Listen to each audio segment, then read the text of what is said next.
En este vídeo vamos a hablar de los diferentes componentes electrónicos que vamos a utilizar.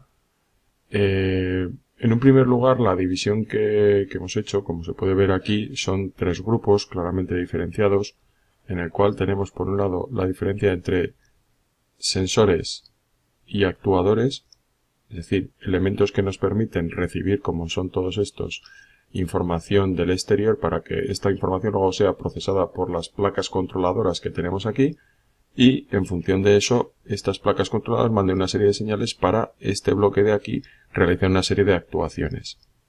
Por lo tanto, tenemos que hacer una diferenciación, como comentábamos, entre los elementos que cogen señales o cogen datos de lo que está pasando en el entorno del robot y los elementos que en función de los datos recibidos por estos realizarán una serie de acciones como son los actuadores. La segunda división que nosotros podríamos hacer sería entre digital y analógico. Hay que tener en cuenta que todos los componentes electrónicos que nosotros podemos tener, como puede ser un pulsador, como puede ser un LED, que lo tenemos aquí, un segundín, aquí, eso es, como puede ser por ejemplo un miniservo, o como puede ser un sensor de ultrasonidos, cada uno de ellos va a ir conectado de una forma diferente a diferentes puertos de la placa y cada uno de ellos recibe la información de forma diferente, así como por ejemplo el pulsador solo tiene dos posiciones, que es pulsado o no pulsado, es decir, encendido o apagado, verdadero o falso. El LED también solo tiene dos opciones, encendido o apagado. Por ejemplo, un sensor de ultrasonidos puede recibir mucha más información.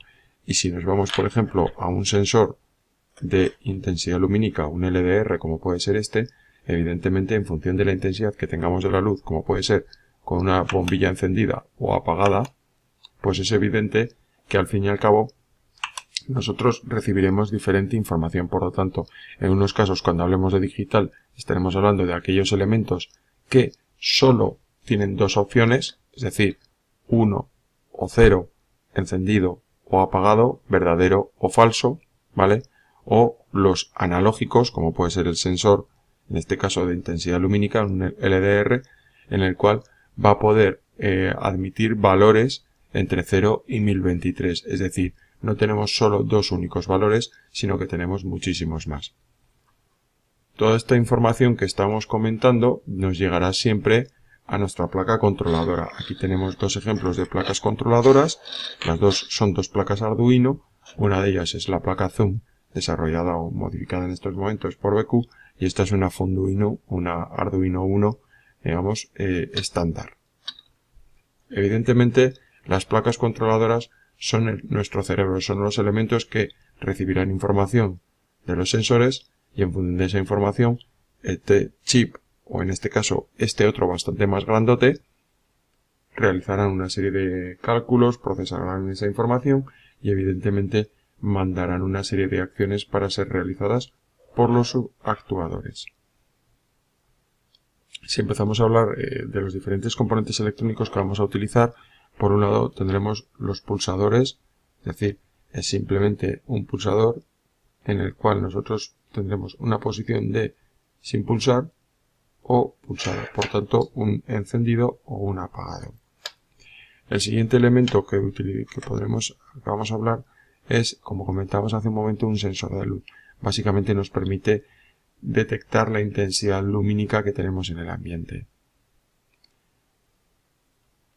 El siguiente componente es un sensor de infrarrojos. Como podemos ver en la parte de abajo tiene dos pequeñas bombillitas, una emite la luz y la otra la recibe. Básicamente lo que nos va a permitir es diferenciar entre blanco y negro sobre todo, es decir, realmente lo que detecta es la luz reflejada y para nosotros nos va a permitir, en función de cómo graduemos este pequeño potenciómetro, diferenciar entre colores claros y colores oscuros.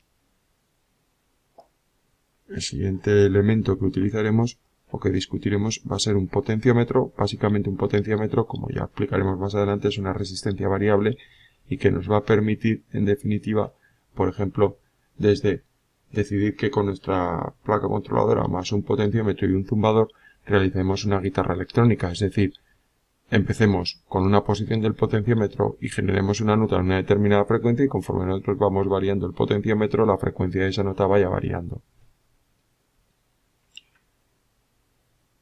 Por otro lado tenemos también las botoneras, puede darnos la sensación de que son iguales a los pulsadores, sin embargo estas botoneras realmente lo que nos permite es determinar o detectar qué botones están pulsados y en función de eso realizar determinadas operaciones.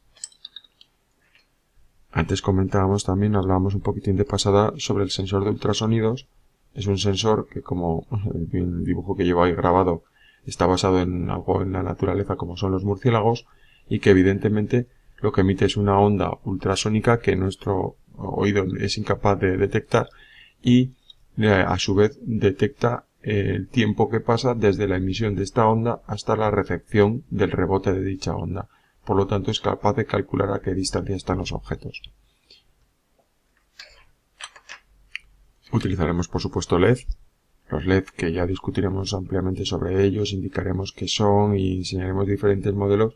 Para nosotros en estos momentos vamos a decir que son pequeñas bombillitas, por entenderlo de alguna forma, y en definitiva lo que es un diodo que permite pasar la corriente en una determinada dirección y no en la otra, y en el paso de la corriente emiten luz. Tenemos también los tumbadores. El tumbador es que muchos dirían un timbre, básicamente es un elemento que nos permite emitir determinados tonos y que podremos utilizar diferentes frecuencias para que emita diferentes notas musicales. Dentro también de los actuadores tenemos el miniservo. El miniservo es un motor, pero es un motor que no gira, no realiza un giro continuo, sino que solo gira 180 grados, entre 0 y 180. A diferencia de lo que son los servos, estos servos ya bastante más grandotes, y que son lo que nosotros vamos a definir como servos de rotación continua. Estos servos de rotación continua, realmente lo que los vamos a poder decidir es en qué dirección giran, cuánto tiempo giran. Tendremos otros sensores, aquí este no está incluido en el kit de robótica que vamos a utilizar y hay muchos más, ¿vale? Este por ejemplo es un sensor de gas que nos permite detectar determinados gases en el ambiente. Por último, simplemente recordar que todos nuestros componentes de los cuales hemos estado hablando serán siempre conectados a una placa controladora, que será la que en definitiva realice la operación de captura de datos, procesamiento de esos datos y por tanto decidirá cuál es la acción que vamos a realizar con dichos datos.